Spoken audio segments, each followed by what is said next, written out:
Hi guys and girls on YouTube and welcome to my channel. So in this video I think we'll take a look at this 14-inch Redifusion colour TV. Now this was obviously a rental TV. I can't even remember the last time I saw one of these, it's so long ago. And being a Redifusion 14-inch colour, I would imagine that this is a Redifusion Mark V chassis. Which wasn't actually manufactured by Redifusion, it was manufactured by Sharp Electronics. And at a guess, I would say it's probably the Sharp equivalent was probably C1403, C1405, but that is only a guess, don't quote me on that. So as you can see, it's in fairly nice cosmetic condition, got the carrying handle. That's the Redifusion logo there. Let's have a look in there. How does that open? Oh, just pull open. There's your different tuning presets. There is down here 3 controls and the badge is missing, so we're just going to have to guess what they are. Be colour, brightness and contrast, I would imagine. So let's turn it round and have a look at the back of it, and then we'll get the back off it. So the first thing I noticed, it's fitted with a plug with shrouded pins, so it's probably been in use in the last, I don't know when do these come in, 20 odd years ago. That's another thing I can't remember, but it's probably been fairly recent within the last 20 years use. Plug 39p from Wilco, that might date when these were fitted. I don't know what's a plug now, about £1.50 or something. So let's look at the back. Now unfortunately the model number is also missing off there, so we don't know what model it is, but I would imagine it's a Redifusion Mark V chassis. That's the Granada rental label there. There's got some numbers on there. They don't really mean anything to me, but I know people who know about Granada stuff, they'll know what all that means. But yeah, apart from that, it's looking a little bit dirty through the holes. Let's get the back off, and then I'll go and have a quick look for the service manual. Have an idea where the service manual might be, so let's see if we can find it. Right, so that's the inside of the TV. As soon as you get the back off, you can tell it's been manufactured by Sharp. It's fitted with a black stripe tube. Now it says Sharp on the tube, but as black stripe was a trademark of Toshiba, I would imagine that the tube has been made by Toshiba. Let's just check these rubbers. Yeah, they look alright, so we're alright to plug it in. I'll just pull the chassis out in a minute. Let's just have a look at that tube there. What's it say on there? Ah, there, look, made by Toshiba of Japan, so you can be assured of an excellent picture on this set. I'll pull the chassis out in a second, but I have noticed something there that's quite significant. That is not the tuner this set would have originally been fitted with. It would have been a Japanese tuner, and that's a Mullard. If you look, it's a Mullard 3122, and it appears to be fitted on some sort of subboard, like a modification. So I don't know whether the tuner went faulty at one time and they were not available, and somebody came up with this modification on that board. I've no idea. Somebody who might have worked for Redifusion will probably know all about that, whereas I don't. Right, let's get a little bit more light on first. Is that any better? Now, because with a lot of Sharp stuff, these ICs, they were just standard ICs, but they've been marked with a Sharp part number, which made them very difficult to get hold of unless you got it from Sharp, because they usually, the prefix started IXO, I think. But they were just rebranded or remarked versions of a common Toshiba IC. That'd be the line output transistor there. That one down there will be the chopper transistor. the line output transformer is made by Murata. Let's have a quick look underneath before we pull the chassis out.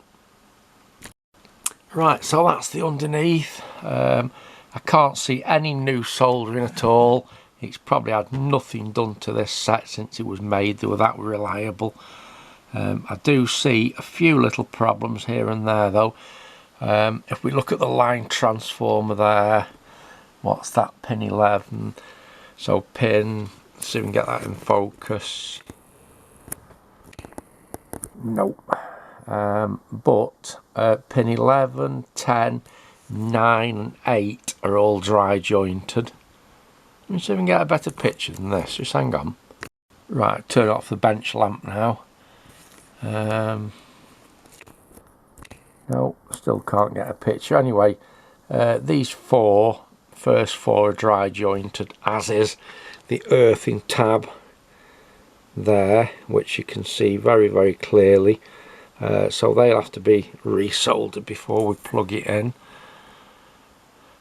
But apart from that, I don't see anything that's been replaced on here. So let's get the chassis out first and take a look at them ICs.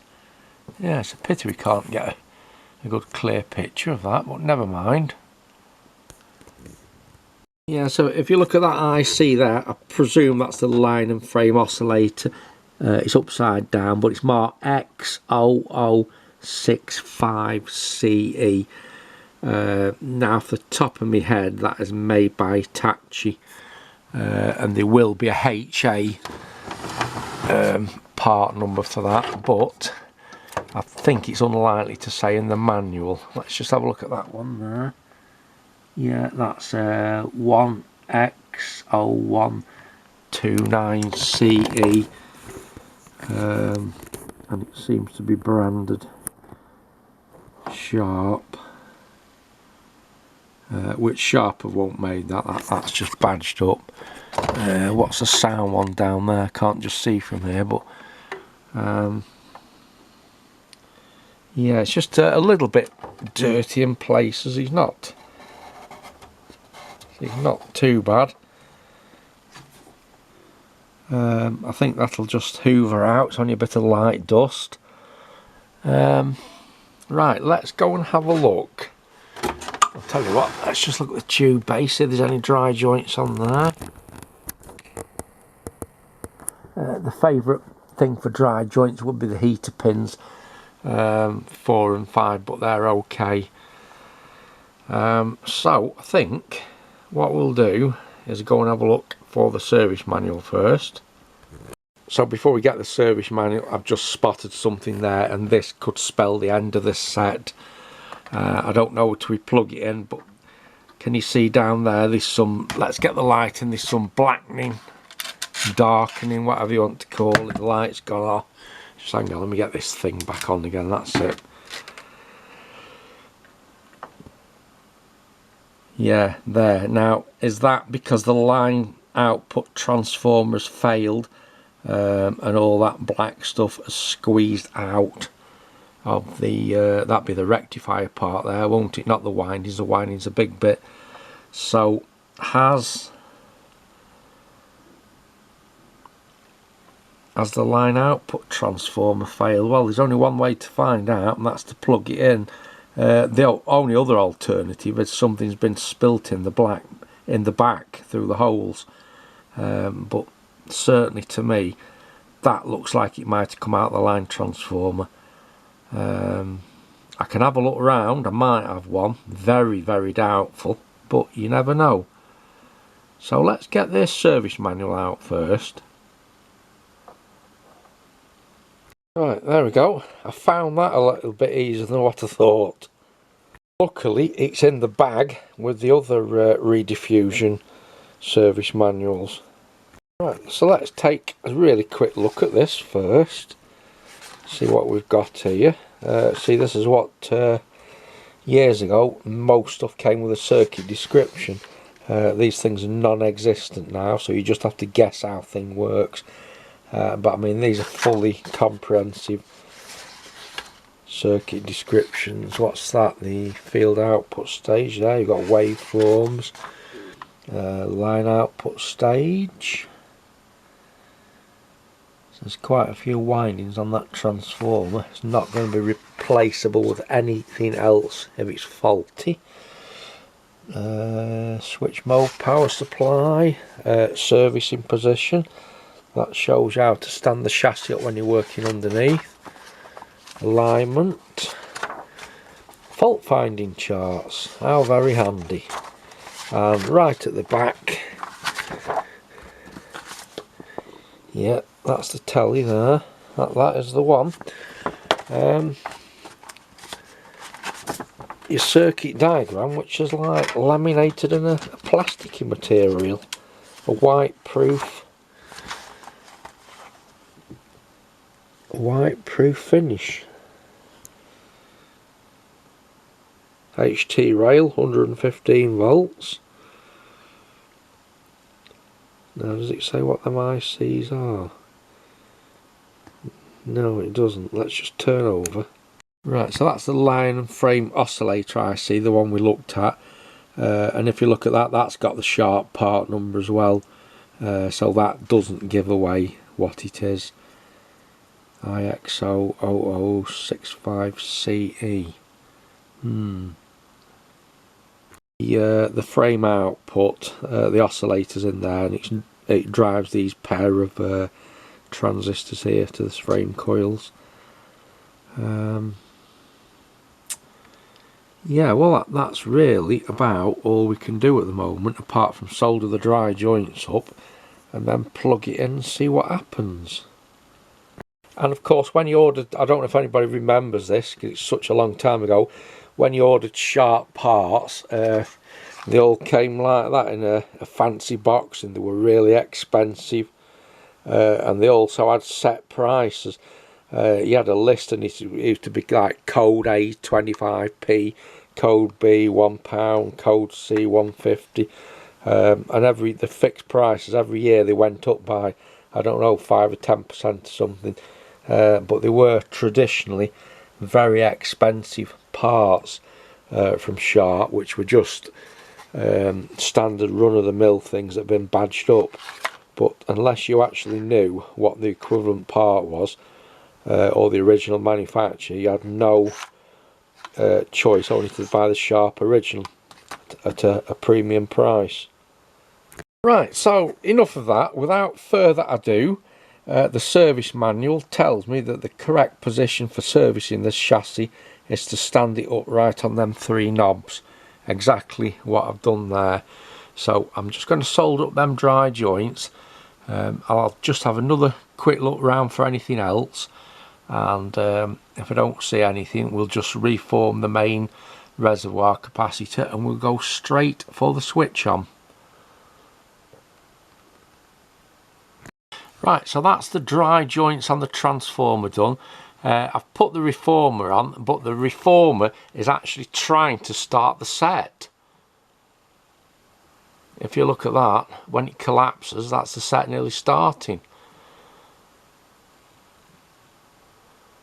So I think we're just going to have to disconnect that and just go straight for the plug-in now. Let's just see what happens. I've got this sinking feeling though about that black gunge around there, but anyway, there's only one way to find out. That's to plug it in, see what happens. Right, so here we go then. Turn it on there. That's the on and off button. It's pull for on, push back in for off, and it also does the volume. So here we go. 3, 2, 1. Well, it's come on with sound. Ah, so it's a bit crackling. The screen's lit up. So that black on the board is probably just something that's been spilt in it, rather than the transformers give up. I think what we need to do now is get this connected to a signal source.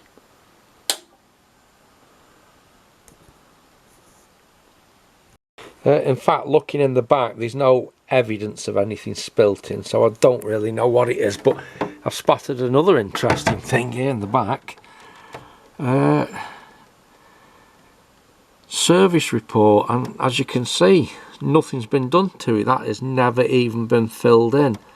So whether that tuner was some sort of modification that was done before they actually sent these sets out, but there's clearly nothing been written on there.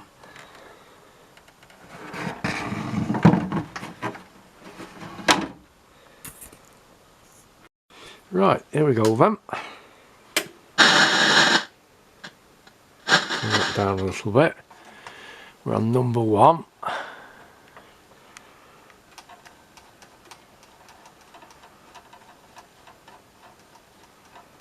See if we get anything picking up. Oh yes, there we go, straight in, look at that. Now that black bar down here, that's coming from the camera. I'm not actually seeing that in the picture. But yeah, slightly out of focus a little bit, but we'll deal with that in a minute. Let's just put the picture on. Right, that's it, and we've got the all important little bit of plastic sticking out there. Them used to get broke off, but that's still intact because that operates the automatic frequency control switch in there. When you shut the door, it pushes, and you can't see it very well, but it pushes that little switch in there, and that automatically fine tunes the telly. So there we go. Sign up today. Needs a bit of service hole in the volume control. Call now or go to verysure.co.uk. Surrender to the tender. The gravy dipping double buckets for $11.99. Get the deal, believe it. Right, so I think you just need to adjust the focus a bit now. Right, well I was going to put the crosshatch on so we can set up the focus, but for some reason the teletest packed up. It worked last time I used it, and I've noticed the battery's gone down. I have actually connected to a bench power supply, but I still can't get any output on RF. So we're going to have to put plan B into operation. Right, so this is plan B. We have a backup, the Manor Supplies test signal generator, which I built from a kit in 1984. I bought this from the back of Television magazine, and I think it was 1998 or something. I modified it with a video output and SCART switching. So let's see if this still works. I can't even remember last time I used this, years and years ago. Right, well, the good news is this still works. So let's put the crosshatch on. As you can see, it's very, very blurred. Let's get it focused up. Right, so that's the focus there, the top one. Let's just turn that round.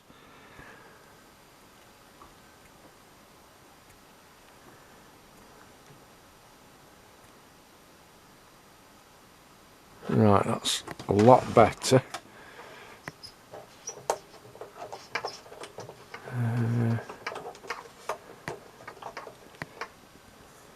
It's not what I'd call brilliant, but it is a lot better than it was before.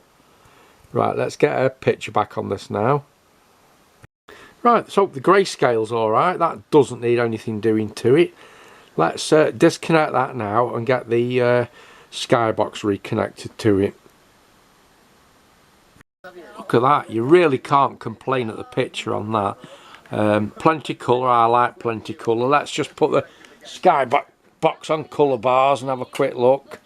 Liverpool did try very hard, but Newcastle just needed a win at the end after 70 years. Yeah, absolutely fine that. Back to the picture. So it just needs that volume control doing. It's been a long, long time. Let's try the, which one's the colour under there? No, not that one. Oh, that's colour, look. There you go. So, I mean, do we think that's about right? But yeah, a lot better result on that than what I actually thought. I had this sinking feeling that the line transform was going to be gone. But there we go. So I'll just do that volume control and then box it up, and that's the end of another video. If you like vintage TVs, subscribe to my channel because I've plenty more where this came from. Alright guys and girls, many thanks for watching my channel, and I'll catch you in the next one. The Redifusion Mark V, made by Sharp. Alright, goodbye.